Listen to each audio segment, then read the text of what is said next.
Good Shabbos. The Israeli novelist Amos Oz defined Judaism as a civilization of argument and doubt.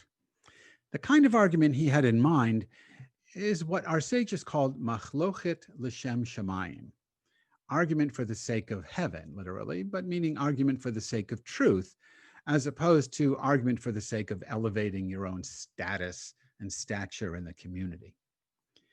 The easiest way to see the centrality of machlochet l'shem shamayim, I think, is to examine the most famous attempt to articulate a fixed Jewish faith and belief system. And this comes from Maimonides, the most famous Jewish philosopher, perhaps, but it comes from Maimonides in what he called the 13 Principles of Faith. He proposed these in the 12th century, and almost immediately after he revealed them, he was attacked for even articulating them. And even though they're part of our regular service, we sing them when we sing the Yigdal. The fact is, Jews have never agreed on these. I'm not going to go through and analyze them, but you should know what they are. So here is what he said Jews must believe with complete faith, he said, and which subsequent rabbis said, no, not so much. 13 of them. 1, belief in the existence of a creator God. 2, belief that God is absolutely one. 3, belief that God is pure spirit and has no physical characteristics. Number 4, belief in God's timelessness, God's eternity. Number 5, the imperative to worship God exclusively, the Jewish God exclusively. No other gods count. And he, of course, lived in a time when there were other gods, Christian and Muslim, as far as he was concerned. Jewish God exclusively. 6, the belief that God communicates with people through prophecy. 7, the belief that Moses is the greatest of all prophets. And again, Maimonides lived in Islamic countries where Muhammad is said to be the greatest of all prophets. So this was a real slap in the face to his Islamic neighbors. Number 8, the belief in the divine origin of Torah. Number 9, the belief that Torah is unchanging from Moses' time to our own. Number 10, the belief that God knows your actions. God sees and knows what you're doing. 11, the belief that God rewards and punishes you based on those actions. 12, the belief that the Messiah is coming. And then 13, the belief in the resurrection of the dead at the end of time. After listing and describing his 13 principles of faith, Maimonides writes this, and I'm going to read it. When all these foundations, his 13 principles, when all these foundations are perfectly understood and believed in, one enters into the community of Israel and is therefore worthy of love and compassion. But one who doubts any of these foundations leaves the community of Israel and is called a heretic, an apikorus.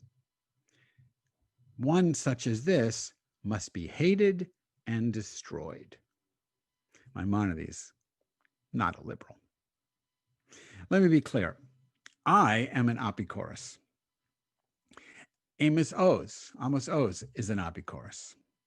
Many of the greatest rabbis of our history, especially those who attacked Maimonides and his list, people like Ibn Ezra, Nachmanides, Gersonides, Shneur Zalman of Liadi, who founded Hasidic Chabad Hasidism, just to name a few of them, all of them would be considered by Maimonides apikorsim because we're heretics. We don't believe in his list. We argue about it and we doubt its truth value. Argument and doubt is not only philosophical for us, it actually becomes part of a, I don't know what you'd say, maybe a physical reality, or it's spelled out in physicality by the very way we print our sacred texts. Take a look at a Talmud, and you see in the center of the Talmud page, you have a quote from the Mishnah, and then under that, you have rabbis arguing in the Gemara about the Mishnah. And then all around the Talmud page, you have other rabbis from diverse centuries arguing with the rabbis in the Gemara, but also with one another about the meaning and implication of what's in the Mishnah passage.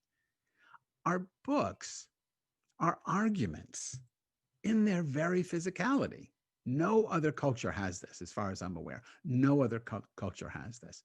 The Torah, too, when Rabbi Wendy and I went to school, seminary, one of the first texts we were given to study when we were studying Torah was Mikrot Gedolot, which is an anthology, not just of the Torah text, but an anthology of arguments about the Torah.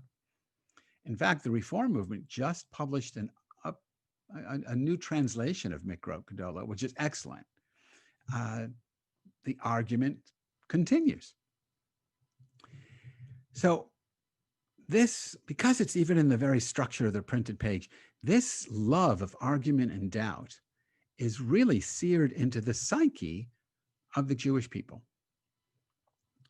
Jews aren't believers. We are debaters, questioners, doubters. The most famous example of this is the great Talmudic debate recorded in Bava Metzia over the status of an oven bought by a guy named Acne. He wanted to know if it was kosher or not. To make a long and fairly well-known story short, the rabbis went to investigate the oven. All but one of them said it was not kosher. He couldn't use it. One rabbi, Rabbi Eliezer ben Hyrcanus, said, no, it's fine. All the rest, led by Rabbi Joshua ben Hananiah, said, no, Hyrcanus, Eliezer is wrong. So they have a debate. Eliezer fails to convince his fellow rabbis of his position using rational argumentation. So then he decides, forget the rational. He invokes the divine. He invokes the miraculous. And to prove his point, he says the tree in the courtyard, carob tree in the courtyard, should stand up, on its roots, uproot itself, walk across the courtyard, and replant itself. And the tree does. And then Rabbi Joshua gets up and says, what does a tree know about an oven? We're not paying attention to a tree. Eliezer then says, okay, you don't like trees? How about the stream that goes through our courtyard? He has the stream run backwards through miracle working. And again, Joshua stands up and says, what does a stream know about kosher in the context of an oven specifically? Then Rabbi Eliezer gets so frustrated, he says, if I'm right, the very walls of this study are going to crumble in and crush you all. And then Joshua stands up and stops them from doing that. So because they honor Eliezer, the story says, the walls are like almost ready to crumble. But because they honor Joshua, they don't actually crumble. So now Eliezer is he's had it. He's tried reason. He's tried miracles. Nothing works. So he invokes God. And he said, if I'm right, God will reveal that truth to you. And then the voice of God is heard. Now, interesting, this is an aside. They call the voice of God a bat kol, like bat mitzvah, the daughter, the word bat means daughter. They hear the daughter's voice. Now, interesting, because it's an all-male, patriarchal culture. The God is considered masculine, male. And here, when they hear God speak, they don't hear, as I would imagine, and maybe many of you would imagine, they don't hear the voice of Charlton Heston, but in fact, the voice of a woman, Bat Kol, daughter's voice. In any case, the daughter's voice says, why are you arguing with Eliezer? He's always right. And then Rabbi Joshua jumps up and looks up. You have to imagine this. He looks up into the sky, into heaven, and he rebukes God. And he says to God, Lo bashamayim he, it is not in heaven. Eliezer is quoting Moses. Moses says something similar, but for a totally different reason. But Moses says something similar in Deuteronomy. And what Moses is saying, don't imagine that living the Jewish life, living Jewish wisdom, the wisdom of Torah, is something that can only be done if someone can go up into the heavens and bring it back to you, or if someone can cross the oceans and bring it back to you, that you can live it and observe it. He says, Lo bashamayim, it's not in the heavens, it's not in the sky. It's in your heart, or in your mouth and on your heart, that you might live it. Joshua is not interested in the Mosaic setting here. Joshua just basically says to God, Lo bashamayim, stay out of our business. You told us how to make decisions. You gave us the Torah. You gave us the Mishnah, in a sense. And now we're going to debate this stuff and come to our own conclusions. We're empowered to do this by you. Stay out of it. I don't know any religion that has anything like that in its sacred text. Later in the story, we learn that God, when God is rebuked, falls back onto his throne, and God starts laughing, and the tears are running down God's face. And God says, at last, my children have defeated me.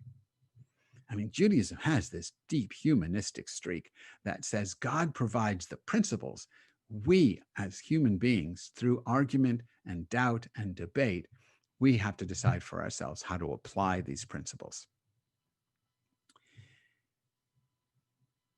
In 2012, I was invited to represent Judaism at an international conference in New Delhi, India. The conference was in honor of the 150th birthday of Swami Vivekananda, a very big, famous Swami in India, who was the hero, I guess, the most important speaker at the 1893 Conference of the World's Religions. The first time people from every one of the world's religions came together in one place. They came together in Chicago.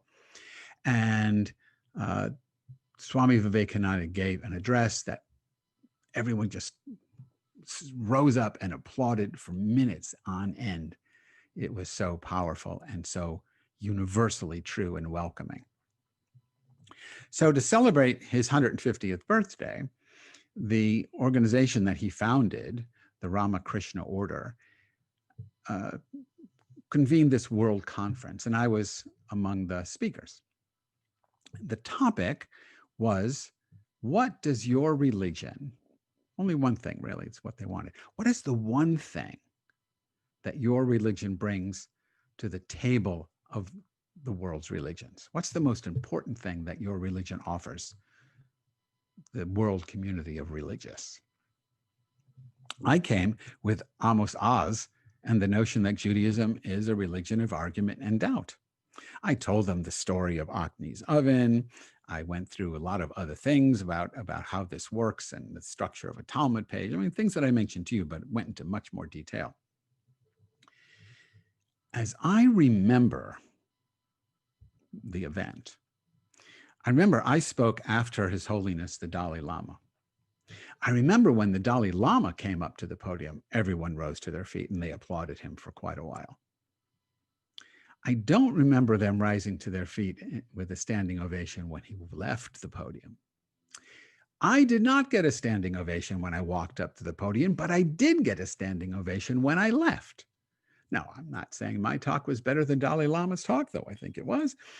I'm saying that what I had to say was so unusual to the listeners, was so unique, something that they had never thought of, that it just caused them to spontaneously get up and applaud the idea that you could be religious and argue with your tradition, doubt the veracity of your tradition, and even, as in the case of Acme's oven, even reject God in favor of human reasoning and debate. When this was over, I was swamped by swamis from all different branches of Hinduism. And they wanted to know more about what I was saying, but they really wanted to know how they could bring that into their tradition. Well, I had no idea how you can do that. This is part of Judaism. It goes back to Genesis. I mean, Abraham argues with God over what's just. When God wants to destroy Sodom, Abraham says, you can't do that. How can you destroy the innocent along with the guilty? And he's got this great line. He says, should not the judge of all the world do justly? In other words, you're supposed to embody justice. You haven't even got a clue what it is. And the coolest thing about the story is God says, all right, so teach me. And then they have this debate, 50 people, then I won't, 50 good people, I won't destroy it. 40 good people, 30 good people. The idea is that God really didn't understand what justice was, but Abraham did. So God acquiesced in this story to human reason, human morality, and followed Abraham's lead. Now, Sodom gets destroyed anyway because they couldn't even find 10 decent people. And some rabbis argued that Abraham should have gone all the way down to one decent person and Lot could have saved the entire town. But that's not the point. The point is that Judaism has this rich and ancient tradition of argument and doubt, even to the point of elevating human reason above divine revelation. What was so startling to people 8 years ago in New Delhi, what was seen as so important to people 8 years ago in New Delhi, is no less important today. The world needs more argument and doubt. As millions and millions of human beings, including millions of Jews, slip ever more deeply into irrationality and illiberalism, conspiracy theories, authoritarian and ultimately and increasingly violent religions and political systems. As all this is happening, we Jews, Orthodox, conservative, Reform, Reconstructionist, Renewal, Humanist, and Apikorsim, heretics for that matter, we Jews need to affirm and celebrate and sharpen our capacity for argument and doubt, and then bring the Jewish gifts of argument and doubt to the world in such a way that moves humanity away from the brink of madness and fascism and back into the realm of machlochet l'shem shamayim, argument for the sake of heaven and truth. Good Shabbos.